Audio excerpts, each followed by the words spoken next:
On this episode, I have an outline of cruising for first-time cruisers.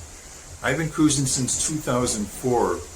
I call cruising my happy place. On this episode, we'll talk about how to find the right cruise for you based on itineraries, different cruise lines, and for how long your itinerary would last. We'll talk about how to book a cruise and how to get to your cruise port.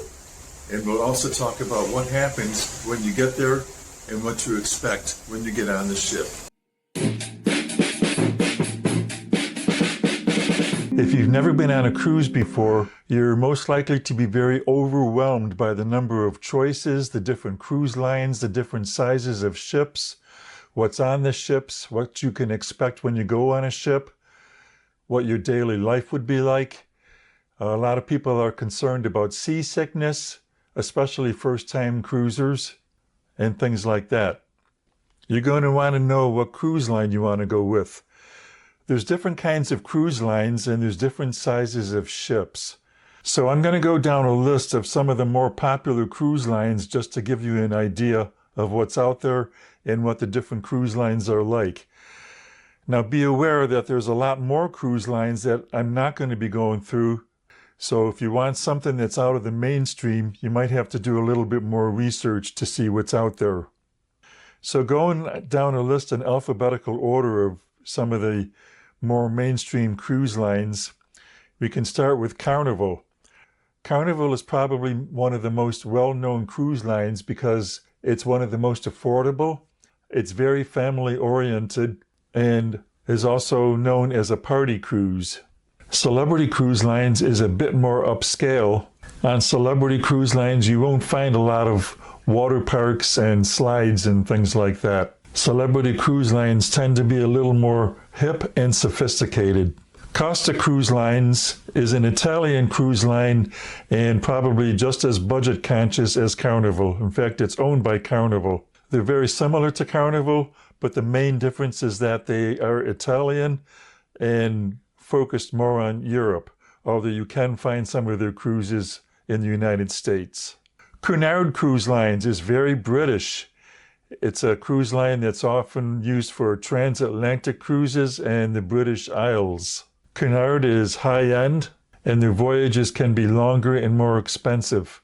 Disney Cruise Line is just that. It's Disney. If you like Disney, you'll love being on a Disney cruise ship. They are more expensive. They're very family-oriented, although you can go on a Disney cruise if you're a couple without kids. You're definitely going to see Mickey and Minnie and the whole gang.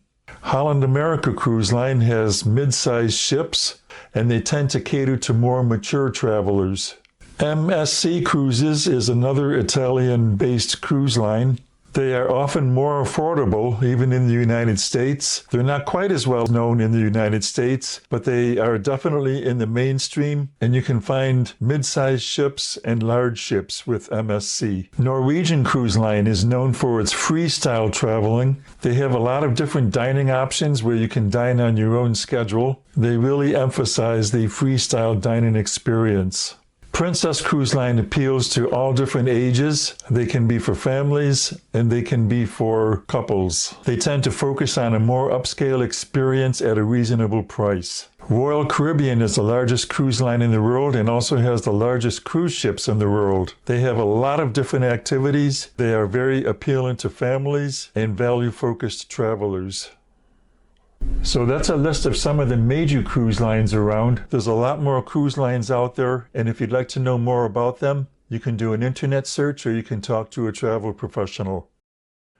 There's different things on the different ships depending on the sizes and what the cruise line wants to feature. Some of these are floating resorts, even floating cities, especially the larger cruise ships that can hold up to and over 5,000 passengers.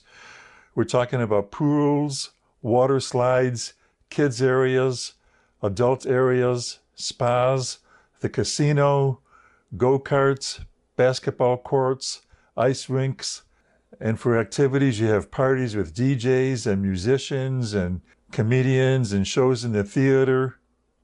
A lot of different activities. There's also places where you can go on a cruise ship where it's nice and quiet if you just want to take a book to read. Certainly they have activities around the pools. They have games, contests.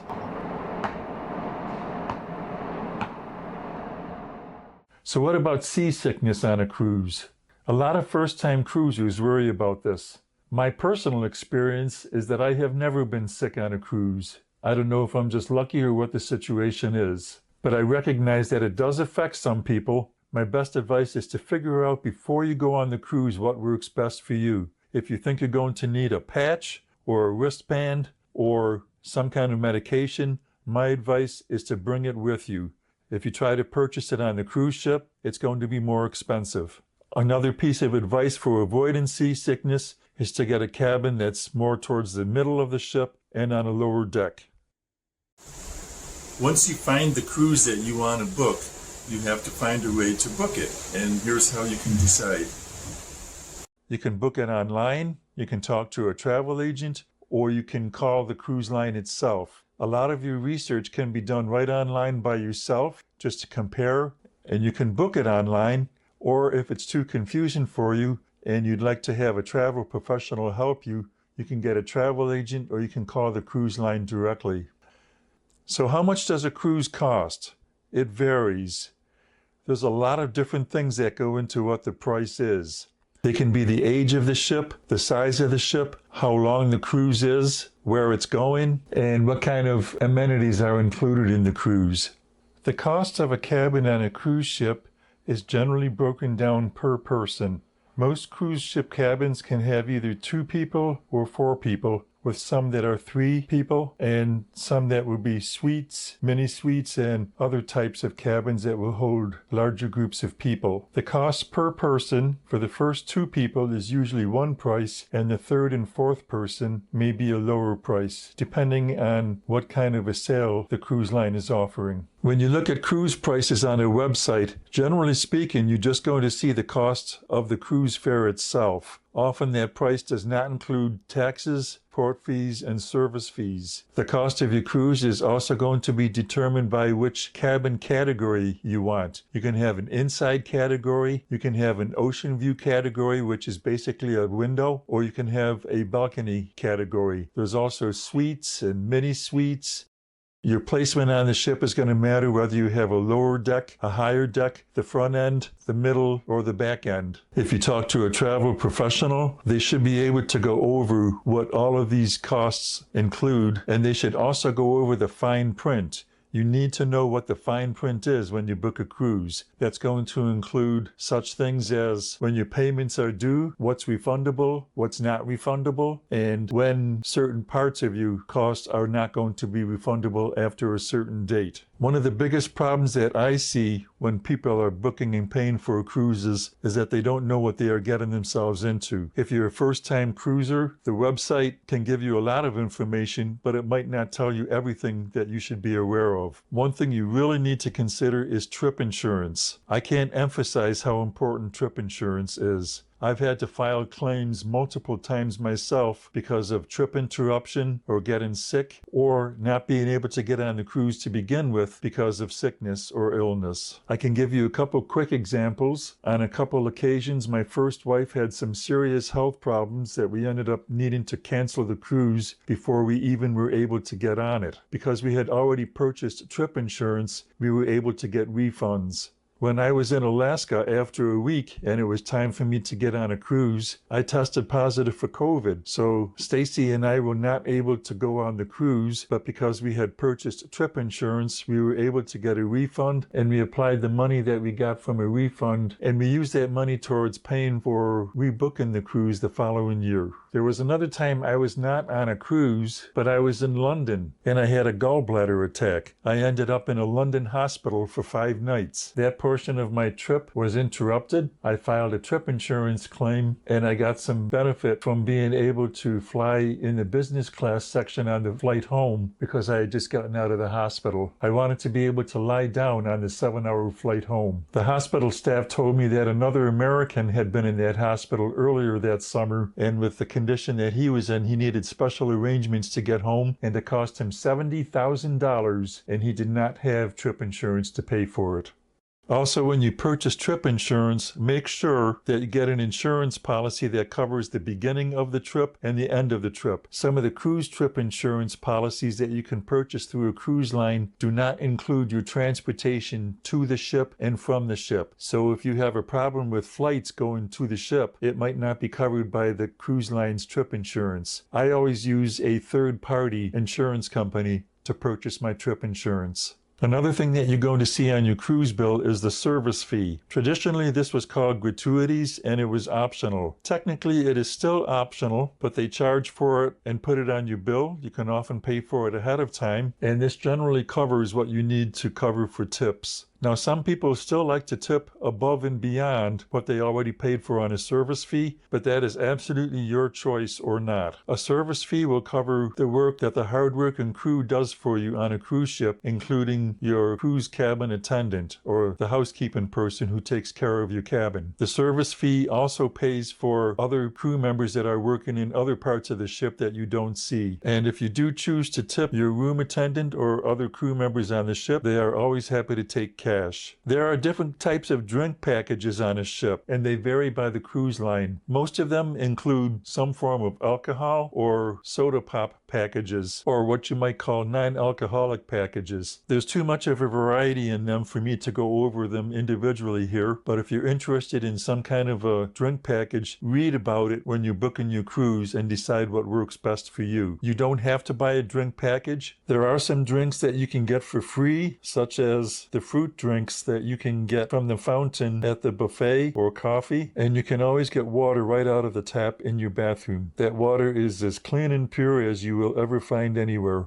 Also, if you choose not to get the drink package, you can always purchase a drink on your own. Of course, it's going to be very expensive. So what you need to do is figure out how many drinks you're likely to have in a day, total up the cost of those drinks, and see how it compares with purchasing a drink package. So when you are ready to book your cruise, you're going to need to make a deposit to book and hold the cruise, and then there's going to be a final payment date. You don't need to make any payments up until that final payment date, but make sure that you pay for it on time, otherwise you could lose your cruise deposit and the reservation. Now, depending on the terms of the cruise package that you book, there may be refunds available if you cancel your cruise prior to the final payment date. But make sure that you read your terms and conditions, read the fine print, and know what you are paying for and what your cruise includes. If you do decide to cancel your cruise, make sure you pay attention to the deadline dates so that you can get your deposit back. And depending on what package you choose and what promotion you choose, your deposit may or may not be refundable, so pay attention to that. It is possible to obtain upgrades after you purchase your cruise package. Again, pay attention to what the upgrade offer is and what the terms are of your original booking. It is also possible to rebook your cruise at a lower price, but again, pay attention to what the terms are of the cruise that you're rebooking from and what your new terms are, and be aware that you could lose previously booked onboard options. So when you book a cruise, you're going to have an option for the main dining room. Now be aware that specialty restaurants are one of the latest trends in cruising. Your main dining room is almost always included in the price of your cruise. So you can go to the main dining room every day for breakfast, lunch, and dinner, and you will not have to pay anything extra. If you do choose to go to a specialty restaurant, that may cost extra. Again, depending on what the promotion is, what you are paying for, and what your membership category is with the cruise line. The traditional type of dining is to have an early seating and a later seating. The newest trend includes both of those, but you also have the option of being able to be seated in the main dining room at a time that you choose. You might have to have reservations for that, or you might be able to just walk in whenever you want to eat during the dining times. Of course, there's always the buffet, and that's exactly what it is. You go in there, there's a buffet line, you pick and choose whatever it is you want to eat, and you can eat as much as you want. Almost all cruises come with excursions. The simplest thing you can do in a port is to just walk off and enjoy whatever is within walking distance of your ship. A lot of passengers like to book excursions, some of which can be booked through the cruise line, and some of which you can book with other parties. The ones that you book with the cruise line, you will pay directly to the cruise line, and they will handle all of the arrangements. Generally speaking, tickets for excursions that you book with the cruise line will be brought to your cabin, and they will tell you when and where to meet. If you book an excursion with another company, they will provide information about where and when to meet once you're off the ship. One of the main points to consider is that if your port of call is canceled, your excursion obviously will be canceled, and if you book with another party outside of the cruise line, you will generally be responsible for canceling that excursion yourself. If you book an excursion through the cruise line that's canceled, they will take care of canceling it themselves, and you should get a refund. One very important thing to consider, and I cannot stress this strongly enough, is that if you are off the ship on your own, you absolutely must be back on the ship by the time they tell you to be back on, because in most cases, if you're not there, the ship is going to leave without you. In most cases, if you have an excursion that's booked through the cruise line and that excursion is running late, they will probably hold the ship for that excursion to return. On many of the larger ships, you're probably going to need reservations to see the show in the theater. The theater is simply not big enough to hold all of its passengers at the same time, so they will have you book reservations for the time that you want to go based on availability. Most of the smaller ships don't have that situation. Many times, reservations for shows will be available before the cruise, so pay attention to the information you receive ahead of the cruise about booking those reservations for shows. After you've booked your cruise and it's time to go, you need to know how you're going to get to your cruise port. If you're within driving distance, you can drive, and there should usually be parking available either at the port or somewhere near the port. And then you'll have information about how to get to the cruise port from wherever you parked. If you plan on flying to your cruise port, I cannot stress how important it is that you book your plane reservations for a day prior to flying into your cruise port. You're taking a huge chance if you plan to fly in the day of the cruise. Airline flights get delayed and canceled, and if you miss the time you're supposed to be on the ship, then the ship is going to leave without you. This stresses a lot of people out when they realize their flight is going to be delayed. And if you're going on vacation, why do you want to stress yourself out before you even get to your cruise? So my strong advice is to book a day or two in advance, book a hotel, and enjoy sightseeing the city that you're in before you get on the cruise. Sometimes you can book airline with your cruise reservation. Yes, you can do this. Yes, it's a less expensive price. Personally, I will not do that because I like to have control over my own flights. If you book through the cruise line, they are going to pick the flights that are the least expensive for them. And it might not be the most convenient flights for you. If you have parties of 4 or more, sometimes your parties will be split up between different flights if you book through the cruise line. Like I said, you can do it, and it might be convenient, and it might be less expensive, but you're leaving everything up to the cruise line to decide. And if you do have flight cancellations, the cruise line is going to tell you that the problem is with the airline and not the cruise line. After you get to your cruise port, what happens then? In most cases, you can drop off your luggage at the cruise port and they will bring it to your cabin for you. Always be sure to pack a carry-on bag because you may not get your luggage early on the first day. It may come later in the evening. So if you plan to swim or do anything where you need a change of clothes, make sure you pack a carry-on bag. One thing that many first-time cruisers don't realize is that the carry-on rules for airlines do not necessarily apply to the carry-on rules for cruise ships. Do be aware that there are drinks that you cannot bring with you on the ship, such as alcohol, so pay attention to what the rules are for bringing drinks aboard a cruise ship. Once you get to your cruise port, there's a check-in time for you, and then it'll be time to board the ship.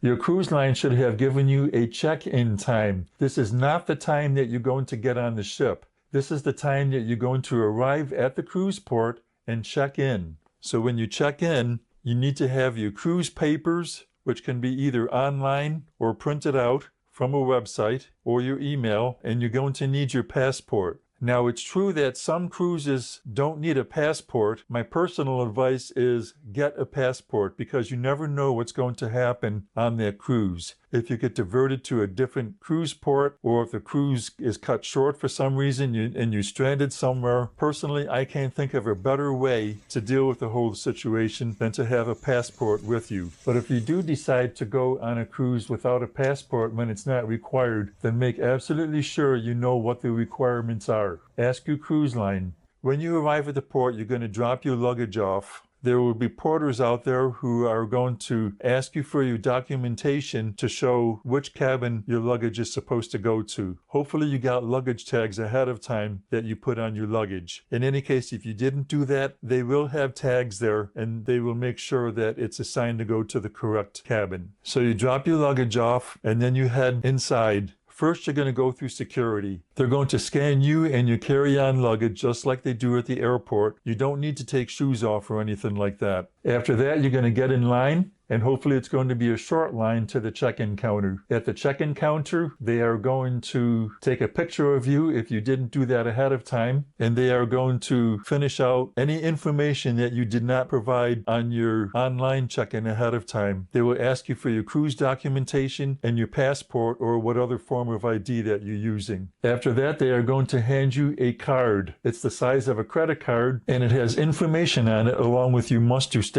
You need to know where your muster station is in case of an emergency on the ship. This card will be used to board the ship. It will be used to get off the ship when you go into port. It will be used to get into your cabin, and it will be used for any charges that you make on the ship. That's another thing about checking in. You will have chosen how you're going to pay for your onboard charges. Most people apply to a credit card, but it is possible to pay cash for your onboard account. However, this is going to require a few additional steps prior to getting off the ship. If you use cash, pay attention to the minimum amount that you need for your onboard account. So after you have checked in, you're going to walk to a waiting area, or you're going to head directly to the ship itself if it's time to board the ship. If it's not time to board the ship, you're going to be sitting in a waiting area for a while. When it's time to board the ship, they're going to call you based on the type of cabin that you have or your status with the cruise line. One of the areas that you pass will be your first opportunity for a photo. You and the people in your group are going to stand in front of a backdrop, probably the ship itself, and take your first photo. This is going to happen many times while you're on your cruise. They're going to try to sell you a photo package. Most of the cruise lines now no longer require you attend a full muster drill, but they do require that you stop at your muster station once you board the ship. My advice is to go directly to your muster station first, get that out of the way. Once you do that, you are free to go anywhere on the ship that's open to the public. Your cabins may not be ready yet. If they're not ready, you can probably drop off your carry-on baggage somewhere with a check-in tag system and pick it up when it's time to go to your room. You're free to wander the ship. Most people like to go and eat right away. A lot of people head straight for the buffet, which will make the buffet crowded very quickly. But check out the dining rooms on board because they may be open. Some people like to head directly to the pool deck and grab a lounge chair or go swimming, or another deck that's quieter and lay out in the sun. You can also take a tour of the ship. I like to eat first, and then I like to go to the highest deck and start touring from the top down. The reason I do this is because the elevators are usually busy with people getting on the ship, going up and down, and for me, it's easy enough to just start at the top, and once I finish with that deck, I take the stairs down to the next deck below. So I start on the outside deck, checking out all the activities on the top deck. I look at the lounges that are on the upper decks. The spa is probably up there. I might want to tour the spa and see what's available. If I feel like booking a massage or something, this is a good time to do it. I keep going through the other top decks, working my way down one at a time. If I reach a deck where there's only cabins, I would generally skip that deck and go to the next one below it, and so forth. I get to the lower decks and check out and see what's down there. I like to explore the whole ship as much as I can and see what is where and get oriented to where things are. Once we get into our cabin, we like to unpack our bags if they're available, or unpack as much as we can based on our carry-on luggage, and get things stowed away as quickly as possible. If my cabin attendant is anywhere nearby, I like to meet them. After that, I may hang out in the cabin for a little bit. If I have a balcony cabin, I might like to sit out there a little bit and watch some of the activity that's outdoors. But Stacy and I love to go to the sailaway party, which is generally around 4 or 5 o'clock in the afternoon. That's the party that they have usually on the pool deck as the ship is sailing away. If we're in colder weather, they will probably have it in a lounge on the inside of the ship. After the sailaway party, sometimes we might want to go out on the deck and watch the ship as it's sailing away. So either after the sailaway party or whatever activity we decide to do after that, it's time for dinner. Now, I mentioned earlier that there's different dinner options. If you have traditional dining and you book the early dinner, you will probably eat around 6 or 6:30 or so. And then the later seating is around 8 or 8:30 or so. But if you did not book traditional dining and you have open style dining, then you will go either when your reservation is or just walk into a dining room. So at some point on your first day, after everything is unpacked, you'll be in your cabin, get everything arranged. You might want to go to the show in the evening or take advantage of any of the other activities that are on the ship. There's dozens and dozens of different activities that you can do on a cruise ship. Daily life on a cruise ship. You get up whenever you get up, you have breakfast, you do whatever activities you do in the morning, you have lunch, your afternoon activities. If you're on a day at sea, obviously you're not getting off the ship, so there's plenty of activities to do all day long. The best way to pick an activity is to look at your daily calendar and see what activities are scheduled and pick the ones that you like. When your ship gets into a port, you have some options. You can stay on the ship, you can get off and walk around, or you can take an excursion. If you are on a port day and you have an excursion, you need to pay attention to what your excursion tickets say or whatever information you got from your private excursion company and just follow those directions. If you're just going to walk off the ship and enjoy the immediate area or take local transportation to wherever you wish to go, make sure you pay attention to the all aboard sign when you're getting off the ship. Generally speaking, it's a half hour before the ship is scheduled to depart the port. And I can't stress again, if you are late getting back, there's a chance you may not get on the ship. Then it's up to you to figure out how you're going to either get home or how you're going to get to the next port if that's allowed. In some cases, even that's not allowed. Most of the mainstream cruise lines have their own private islands. These are basically beach days. They do have a lot of activities there, which you can also book as an excursion. In most cases, you can go on the beach and enjoy the beach for free. Sometimes you have to pay for a chair, sometimes not. Many times you will be at a dock and you just walk off, or sometimes you will need a tender, which is a smaller boat that will take you from the ship to the shore. If they're using tenders, not everybody can get off the ship at the same time. They will most likely have some kind of a schedule that you need to follow, so pay attention to what your category is and when it's your turn to get on the tender to get to shore. And again, pay attention to what time you need to be back on the ship. So while you're out at sea, make sure that you take time to enjoy what you're doing. You don't need to fill your schedule up completely. Take time to relax, read a book, enjoy music, watch the view, meet other people, play games, and most of all, relax because you're on vacation. All good things must come to an end, so when it's time to leave your ship, there's a process for getting off the ship. First of all, be sure to pay attention to all your onboard charges throughout the week. I have found that there can be mistakes to charges to your account that you did not make. If that happens, you need to go to guest services and they will take care of it for you. At the end of the cruise, check your onboard account, and if you put it on a credit card, if it looks correct, you don't need to do anything more. If you put cash on your onboard account, you will need to settle your account before you get off the ship. Go to guest services and they will either charge you for any additional amount that you need to pay for, or they will give you a refund to even out your account. Then pay attention to when it's your turn to get off the ship. The first group to get off the ship will be those who are taking their luggage with them. That means you have to drag everything down the hall, down the elevator, through the public areas of the ship, off the ship, through the port, and then to whatever form of transportation you're using to get home. The other option is to use a tag to put your luggage outside your cabin the evening before you get off the ship. If you're not in the first group getting off the ship and you put tags on your luggage to put out in the hallway, there will be a schedule for when it's your turn to get off the ship. Generally speaking, people in the suites will be in the first group, as well as people who have early airline reservations. Other passengers will be by category. Once you're off the ship and you get into the port area, you're going to look for your luggage and then take it with you to whatever form of transportation you're using to get home. Either way, you would probably have to go through some form of customs. You'll have an option to book a future cruise while you're on a ship. There will generally be discounts for booking ahead, and even if you work with a travel agent, your travel agent will get the credit. Traveling on a cruise ship is a wonderful experience, and it is one of the high points in my life. I always call cruising being in my happy place. I love it.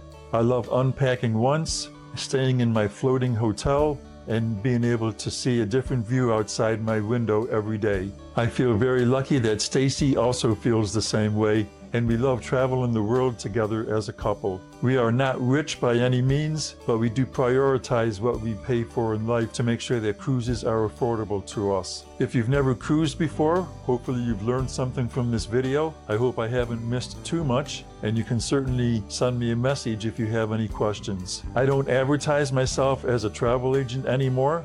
However, I do have travel agent experience, and I can recommend travel agents to people who are looking for one. I hope this video has been a big help in getting you to understand what cruising is all about and what it's like. Hot Chocolate with Paul is a video log of life experiences that I feel might inspire other people. I'm a minimalist 60-plus geezer in the making. Sometimes my wife Stacy will appear. Be sure to subscribe to this channel so you can catch new videos whenever they come out.